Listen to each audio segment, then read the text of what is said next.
महाराज जी, मरने का डर कैसे खत्म हो? कृपया करके आप हमें बताइए, कैसे हम इस मौत वैसे से जीत बच्चा, जाएं। आप तो मरने वाले नहीं हैं और शरीर बचेगा नहीं, ये जाएगा। ये जब दो बातें समझ में आ जाती हैं तो निर्भयता आ जाती है। ये निश्चित मरेगा शरीर, ये विनाशी है और आप अविनाशी हो।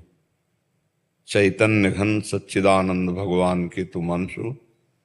तुम्हें मृत्यु मार नहीं सकती। नैनम छिन्दन्ति शस्त्राणि, नैनम दहति पावका, न चैनम क्लेदन्त्यापो, न शोषयति मारुता।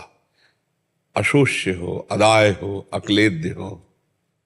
अब क्या है, अपने स्वरूप को भूलकर हम शरीर पर राख कर बैठे हैं और हम हैं अविनाशी और ये है मरण धर्मा और ये मरेगा और ये मैं हूं, ऐसा भ्रम हो गया, इसलिए मुझे डर लग रहा है। नहीं, भक्तों को मृत्यु का डर नहीं होता।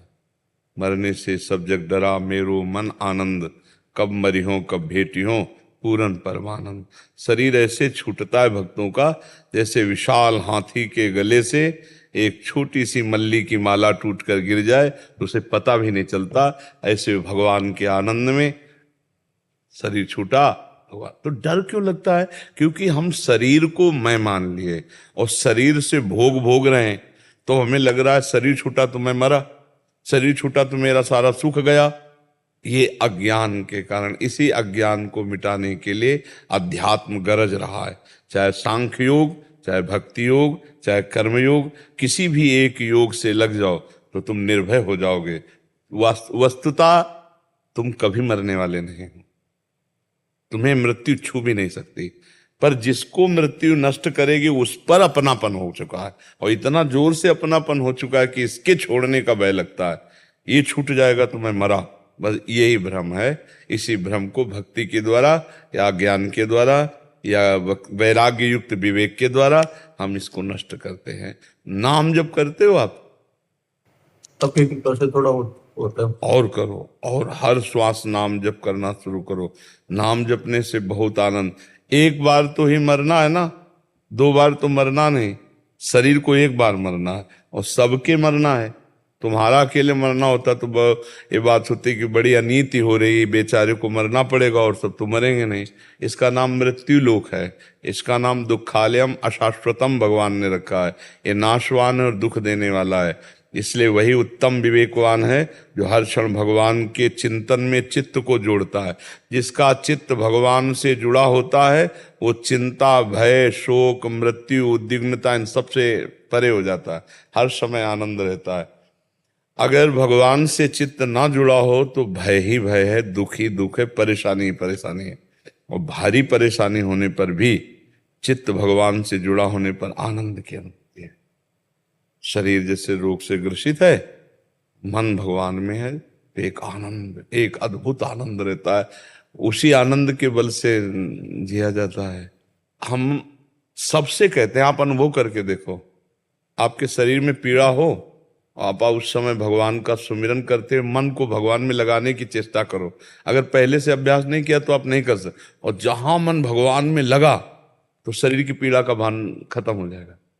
क्योंकि मन है उधो मन न भय 10-20, एक हो तो सो गयो श्याम पे। अब वो भगवदानंद में मस्त है तो शरीर के दुख का क्या मतलब। और जब मन भगवदानंद में मस्त होता है तो मुख प्रसन्न तन तेज विराजा, कीनेस रामचंद्र कर काजा। मुख में एक प्रसन्नता होती है, तन में एक तेज होता है। क्यों? क्योंकि भगवत कार्य कर रहा है, तो भगवत चिंतन में विराजमान है, इसलिए ऐसा होता है।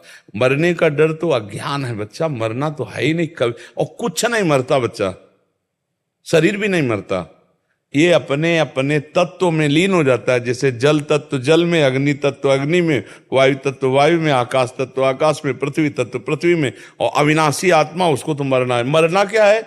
एक रूप परिवर्तन, उसी को हम मृत्यु कहते हैं। एक शरीर को छूटना और उस शरीर को अपने अपने तत्वों में मिल जाना, इसी को हम मृत्यु कहते हैं। कोई मृत्यु नहीं है। भय है, चूंकि शरीर राग है तो लगता शरीर छूट जाएगा, यार ये ठीक नहीं। शरीर इतना प्रिय है, शरीर प्रियता ही मृत्यु है। शरीर प्रियता खत्म हो जाए तुम अविनाशी अमर हो, तुम्हें कोई मार ही नहीं सकता।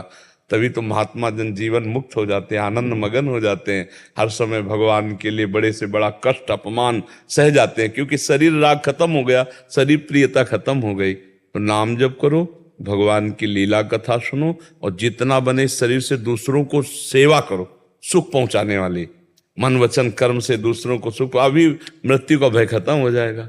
हाँ, अंदर ही अंदर आनंद प्रारंभ हो जाएगा, अंदर ही अंदर आनंद प्रारंभ, जहां आनंद मिलता फिर ये सब छूट जाए, फिर ये भय नहीं रहता।